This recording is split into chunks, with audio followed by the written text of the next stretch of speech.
I will tell you where your doom will be decided. I will not be held prisoner here. Try it yourself. That's what I did.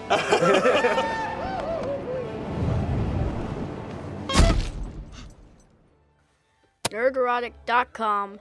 Amazon's The Rings of Power, the gift that keeps on giving, even if it's unintentionally. Now, I've been known to be a little hard on the Access media for good reason. They're garbage, but occasionally they get a headline so right, I have to start my video with it. Warner Brothers just destroyed The Rings of Power. With Warner Brothers working on a new Lord of the Rings movie in the near future, this news has possibly destroyed the future of The Rings of Power. Possibly, no, it's done it. But honestly, it has nothing to do with Warner Brothers. Amazon did it to themselves. And I can hear you now, dear viewer. What is this Rings of Power you speak of? Because I know the few of you who saw it actually are trying to delete it from your memory. Well, to the over 700,000 of you out there and the 40% who haven't subscribed yet, I apologize in advance for reminding you. I want you to go back to September of last year, the anniversary of Professor Tolkien's death, where they premiered the most expensive television show ever made, Amazon's The Rings of Prime. Amazon's prestige television venture that was supposed to be Jeff Bezos and Jennifer Salke's equal to Game of Thrones. And quite frankly, it did manage to equal and then surpass Season 8 of Game of Thrones with Season 1 of Rings of Power, the show that had a premiere episode that was watched by over 100 million people, according to Amazon. A show that garnered the most devastating ratios on every single promotional clip and trailer they put on YouTube, all with a hidden dislike button that you need an extension to see. A show that required deleting comments on their YouTube page, freezing and deleting reviews on the Amazon Prime page, and of course, freezing and deleting reviews on the Amazon-owned IMDb page. Recently, Amazon was proved to be liars once again when it was shown that their show not only fell completely off the charts a week after it aired, it didn't appear in the top 15 overall streaming charts at all, and it finished 15th in originals behind The Boys, a show with showrunners who not only lied to the fans when they said they were going to honor Tolkien. One, always back to Tolkien, and two, when Tolkien was silent, we tried to invent in as Tolkienian a way as possible. Go back to the book, go back to the book, go back to the book. Be silent. Keep your forked tongue behind your teeth.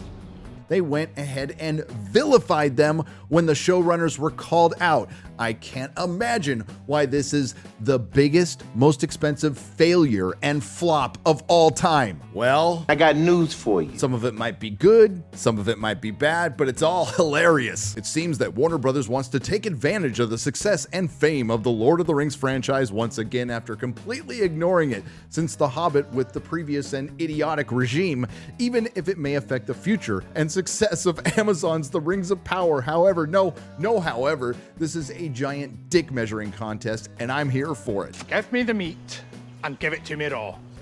The studio announced its intentions of making more Lord of the Rings films. In fact, not only does Warner Brothers intend on making a new Lord of the Rings movie, but it also seems to be set in a similar time frame to the much beloved Lord of the Rings and The Hobbit. This could be bad news for the Rings of Power. The fact that this even exists, that Warner Brothers would have the balls to announce direct competition to Amazon's billion-dollar series tells you how much of a disaster it is. Unfortunately, the new movies will likely be in direct competition with The Rings of Power. No, fortunately. While on the whole, The Rings of Power was favorably received by critics, no, shills, it was less loved by the general audiences. This is down to a few reasons, one of them being that the show completely sucked, but one of them is simply that audiences didn't and likely won't care as much about the characters from the Rings of Power TV show the same way they did for characters from the Lord of the Rings movies. You mean they didn't like Guy Ladriel, Slayer of the Orcs and Commander of the Northern Armies?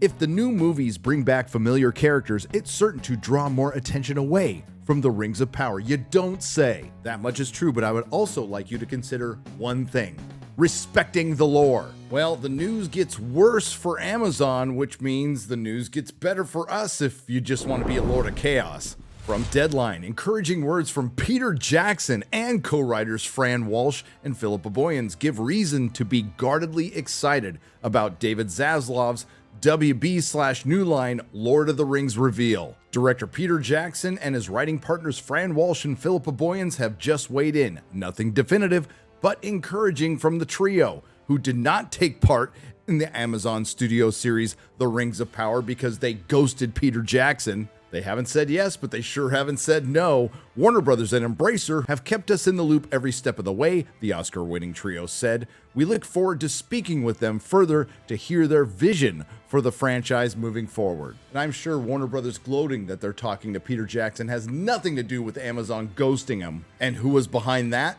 The Tolkien estate. Let's also keep in mind that the previous regime at Warner Brothers completely failed and lost out to Amazon in their pitch because they wanted to remake The Hobbit and Lord of the Rings. For more on that, check out my video, Rings of Power, Making of a Disaster.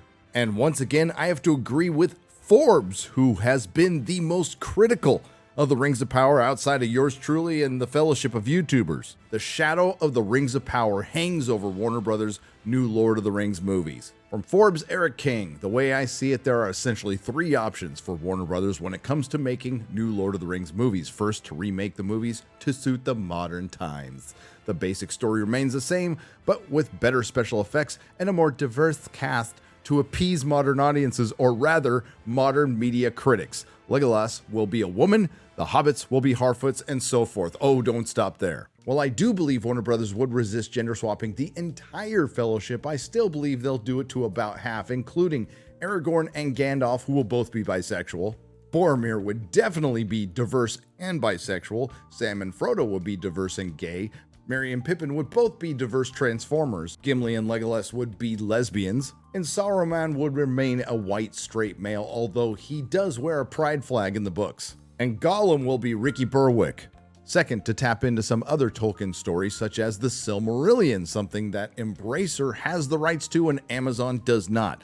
The trick is, that's really a collection of stories and fables and legends that would be extremely difficult to translate to the big screen. Still, it's possible and could actually be quite exciting if done well, and I would say that would apply to everything you do when it comes to Tolkien. Third, to follow Amazon's example with the Rings of Power and just completely ignore the source material altogether, instead creating wildly expensive fan fiction while giving the fans the proverbial bird. Not the proverbial bird, they gave the fans the bird. If you don't like it, you're a bigot. Sure, there could be some interesting stories, as our boy Yoyston points out from Men of the West. With the recent news out of WB, I'm hoping for some movies on the Angmar War, the Gondorian Civil War, and the fall of Khazad-dûm, and other stories out of the Third Age, including possibly a prequel with the hunt for Gollum. But I would also argue it would still be anticlimactic, kind of like making The Hobbit after Lord of the Rings. Since this is a giant dick measuring contest between Amazon and the WB, I say Zaslav, whip it out. Make the War of the Last Alliance, which we briefly saw, before the Rings of Power completely f***s it up. At the rate things are going over at Amazon, it'll be a decade before that happens anyway. And considering some of us unfortunately have seen the entire first season of the Rings of Power, there is no danger of anyone confusing it with Tolkien. You have not seen what I have seen.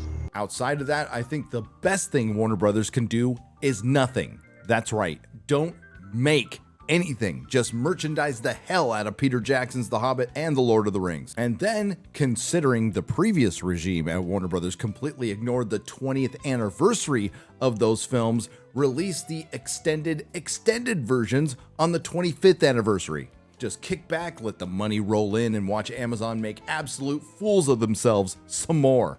And if that doesn't work, you can always steal Taylor Sheridan. You could do a couple of prequels and Taylor Sheridan's Middle-earth, including Gondor King starring Steven Seagal, and Taylor Sheridan's 1001 starring Kevin Kline as Gandalf, Scott Glenn as Saruman, Jeff Goldblum as Radagast, and an AI William Hurt as the Blue Wizards, narrated by Ricky Berwick as Gollum. Whatever happens, I'm loving every minute of this because, again, Warner Brothers wouldn't even be considering this if Amazon's The Rings of Prime wasn't a total and complete, colossal, catastrophic failure.